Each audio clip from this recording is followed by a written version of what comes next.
Bismillahirrahmanirrahim. Assalamualaikum warahmatullahi wabarakatuh. Motivasi hari ini adalah ketika hidup sudah tak mampu untuk dihadapi, maka bersujudlah. Pendengar yang budiman, untuk media pembelajaran secara kebudayaan Islam atau biasa kita singkat SKI pada kelas 11 semester 2 adalah tentang kemunduran Islam. Sebelumnya kita sajikan peta konsep dari kemunduran umat Islam. Yang perlu dibahas pada bab kemunduran umat Islam adalah yang pertama faktor penyebab kemunduran Islam itu sendiri. Yang kedua adalah penjajahan bangsa barat atas dunia Islam. Dan yang ketiga adalah munculnya gerakan pembaharuan Islam. Ini nanti akan kita bahas secara ringkas dan jelas. Yang pertama yaitu membahas tentang faktor-faktor yang menjadi penyebab dan latar belakang kemunduran umat Islam. Apa saja? Yang pertama adalah pemimpin yang tidak bertanggung jawab dan ingkar janji. Selanjutnya yang menempati kedua adalah pengkhianatan yang dilakukan oleh orang-orang Islam sendiri yang haus akan kekuasaan.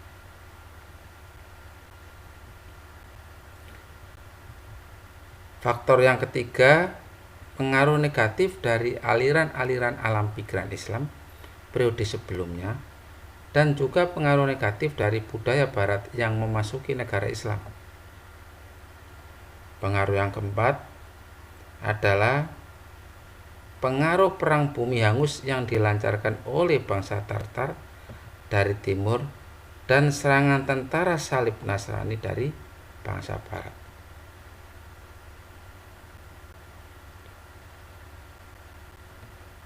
Faktor yang kelima yaitu garis perpecahan antara A. Arab dan non-Arab, B.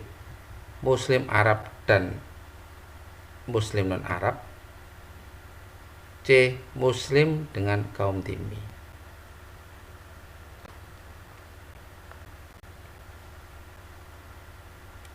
Pembahasan poin yang kedua adalah penjajahan bangsa barat atas dunia Islam. Di antaranya 1. Perang salib, 2. Faktor ekonomi, 3. Persaingan antar negara barat untuk perluasan kekuasaan dan daerah jajahan, dan yang terakhir adalah keterbelakangan umat Islam di bidang ilmu pengetahuan.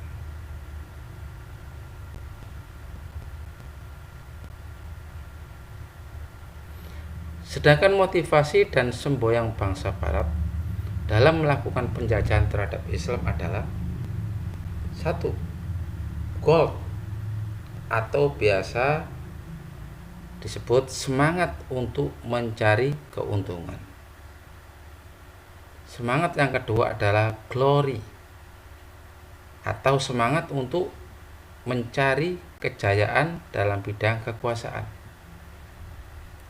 Sedangkan yang ketiga adalah gospel, semangat untuk menyebarkan agama Kristen di negara Islam yang dijajah.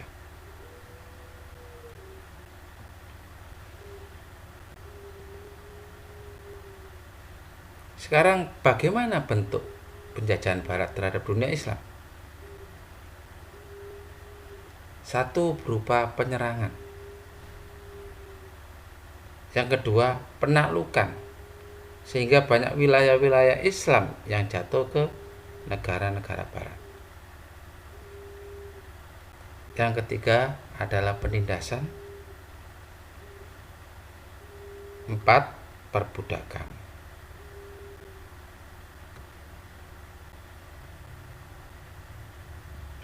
Kita pada materi terakhir munculnya gerakan pembaharuan Islam pada poin ketiga.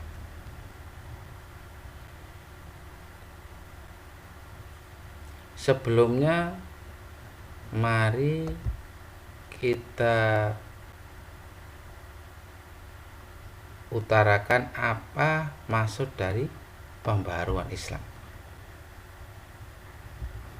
Pembaharuan Islam adalah upaya-upaya untuk menyesuaikan paham keagamaan Islam dengan perkembangan baru yang ditimbulkan oleh kemajuan ilmu pengetahuan dan teknologi modern.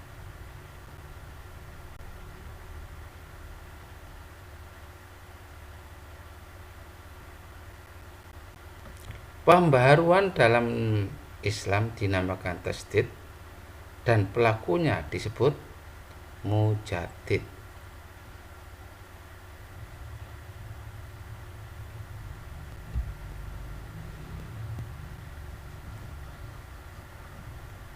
Apa yang menjadi penyebab pembaharuan dalam Islam?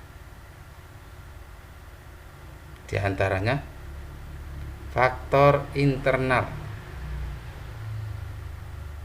di mana umat Islam mengalami kemajuan dan kejayaan kembali seperti periode klasik dahulu.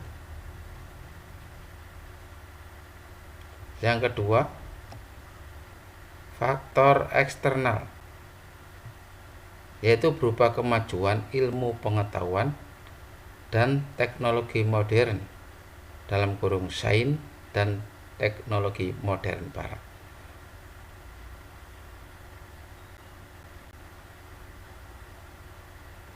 Apa dampak dari gerakan pembaharuan Islam? Yang pertama, yaitu semakin semaraknya syiar Islam dalam berbagai bidang di berbagai negara. B. Masyarakat Muslim semakin sadar akan berbagai peninggalan kebudayaan Islam yang menjadi sumbangan besar bagi kebudayaan dunia secara umum.